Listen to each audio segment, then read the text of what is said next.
The success of Baldur's Gate 3 helped bring new players to D&D. Stranger Things mentions it every season, drawing interest from curious watchers and drawing interest to iconic monsters like the Demogorgon, the Mind Flayer, and Vecna. Reviews for the new updated rules were well received for the most part across YouTube and other social media platforms. The actual play audience grows with new YouTubers trying their hands at the game, including The Yard, which finally released the D&D campaign after, I think, a couple of years. That might be an exaggeration, but I think a couple of years. So why does it feel like all of the discourse around D&D is that it's failing? Hi guys, welcome to Not Blue, and today I want to talk about why the excitement for D&D has lessened over the last couple of years. And the first thing I wanted to talk about, and maybe the most recent thing, is the excitement for Daggerheart. So Daggerheart is the game made by Darrington Press and Critical Role, and it has been doing incredibly well. The books have been selling really well. They had a very successful panel at Gen Con where they announced news for Daggerheart, Darrington Press, and Critical Role.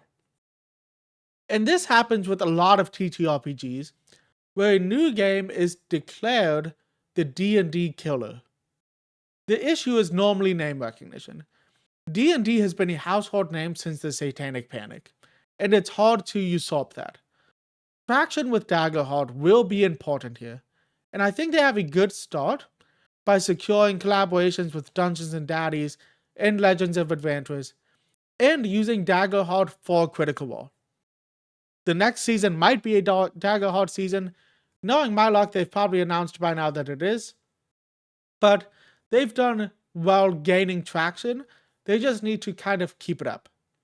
I don't think it's going to get to the point, especially anytime soon, where it actually damages D&D a substantial amount. Like I said, they've been around for too long and they're too well known. But as long as Darrington Press continues to release updates for Daggerheart, and as long as they continue to have a strong presence in the content creation sphere, I think this game can go really far.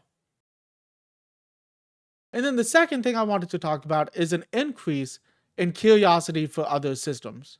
So it is a lot easier to find other systems with the internet and YouTube and TikTok and everything, to where people are curious about things that aren't D&D. I've seen a lot of people wanting to try different systems. I have personally wanted to try different systems. I have ran 10 Candles.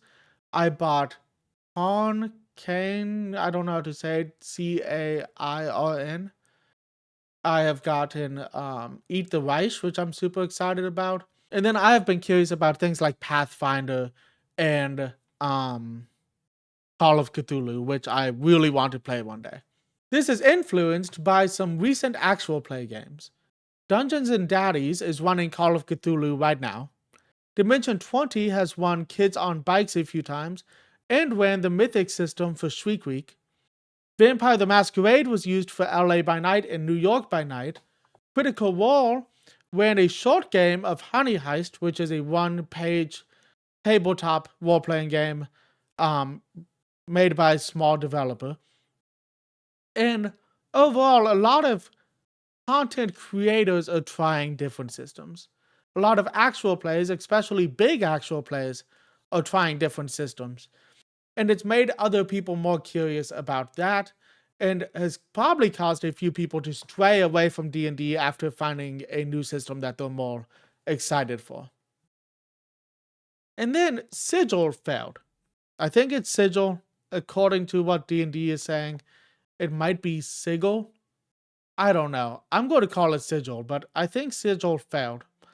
D&D was pushing hard for this new virtual tabletop, but it had a lot of issues at launch.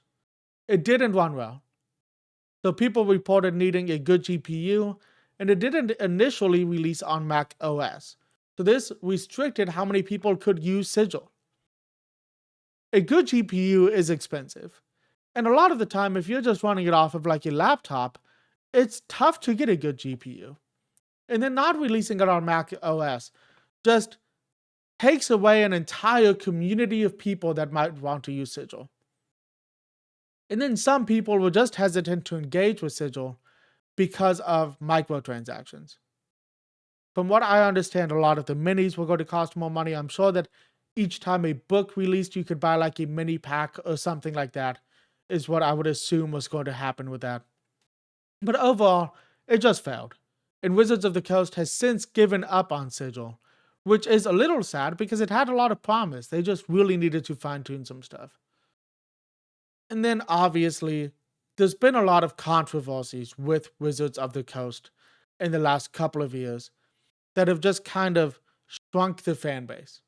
So the first one, and the main one I'm going to talk about, is the OGL scandal, left a bad taste in people's mouths, and lost D&D a large chunk of their fan base and a large chunk of their subscribers at D&D Beyond, which is super important to D&D.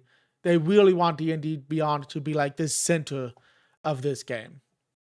So the OGL really did not do them any favors, and I understand they have since retracted what they said about the OGL. They did not put that into place with the 2024 revised rules, but I think the issue is a lot of people think they got rid of that OGL because they lost subscribers to D&D Beyond, and not necessarily because the community was upset about it. And that's a little bit of an issue. And then, a more recent controversy, Chris Perkins and Jeremy Crawford both left D&D. This looked worse after they signed on to work with the Daggerheart team. Now, there is a chance that this isn't indicative of anything that Wizards did, and they both just found a new project they were both excited for. But it is tough to leave D&D and go to the up-and-coming competitor. And then many fans have been upset about the layoffs at Wizards, including Todd Kenrick being let go after helping with the interview series for the new edition. Todd does have a new channel where he is continuing to report on news and interviewing people in the TTRPG sphere if you'd like to continue to support him. He recently interviewed the people at Daggerheart, and those interviews were incredible. I'm a big fan of Todd. He does a good job. And then the last thing I wanted to talk about, the traction for the 2024 revised rules. So 2024 revisions continue to still use 5e. It's a weird thing where instead of doing 5.5 like they did with 3.5, they just said 2024 5e, which I don't love. Some people have started calling it 5.2024, which is also longer than I would like, but that's okay. After 10 years, people have gotten used to 5e. People have agreed that some changes from the revisions are good for 5e, but the enthusiasm just isn't there right now. With each book being around $50, it can be hard to justify leaving 5e for the new rules when 5e is very usable. It's one of our better editions of D&D, in my opinion, and I mean, the changes aren't substantial enough. I have seen a lot of people suggest just combining some of the changes from the revisions with the existing 5e rules. So maybe you use how exhaustion works in the 2024 edition in your 5e game, your 2014 5e game. And I think that makes a lot of sense. And that's probably what I'm going to try to do after I finally get through that DMG. So, to get more traction, I think Wizards needs people to start playing the new edition in actual plays to drum up hype. Now, this can be tough because a lot of actual plays are either not using D&D right now, or they just enjoy 5e, and it can be tough to just transition to a new system. I think at this point the Dungeon Dudes are planning to transition to the 2024. I think they might want to finish their current campaign first, but I'm not entirely sure. I could be wrong there. And then I think people will probably move over to the new rules when they deem it necessary. That might be when a new campaign book is released that DMs can use for games. So like a lot of what gave 5e traction is the campaign books that were released. So like Curse of Strahd when it was reintroduced. My first one was the Feywild campaign that Wizards of the Coast released, which I cannot remember the name of right now, which is kind of disappointing. So I think that a campaign book makes it a lot easier to transition into a new system. It takes a while to institute change. And right now, 2024's rules haven't taken off yet. So, to wrap us up, do I think D&D will be usurped as the #1 TTRPG anytime soon? No. But I do think it might not continue being the go-to system for content creation. And that is a big part of what D&D has built its brand on. The internet and content creators have shown a lot of light onto other TTRPGs that don't have that same name recognition. And I think for the entire community, that's really good. But for D&D and Hasbro, that isn't that great. Because now they are competing with people that they probably saw as small fish a few years ago. But overall, I'll still continue playing D&D right now. I'll still continue trying out new systems, but I'll continue playing D&D because I love it. But I don't plan on switching to the 2024 rules anytime soon. I am DMing for new players soon, and I understand in some way it would be good to learn the game with them, but at the same time, without having experienced players in my group, I want to be the one who can guide them on how to play the game. So, other than that, guys, I hope you guys enjoyed the video. If you have any other reasons why you think 2024's D&D might not be taking off, and D&D is just seeing an overall decline, even though they've had a lot of recognition in popular media recently, please leave a comment. I'm just curious about what you guys have to say. And I don't normally do videos that could be viewed as negative, so I'm sorry if you didn't want to hear all of this.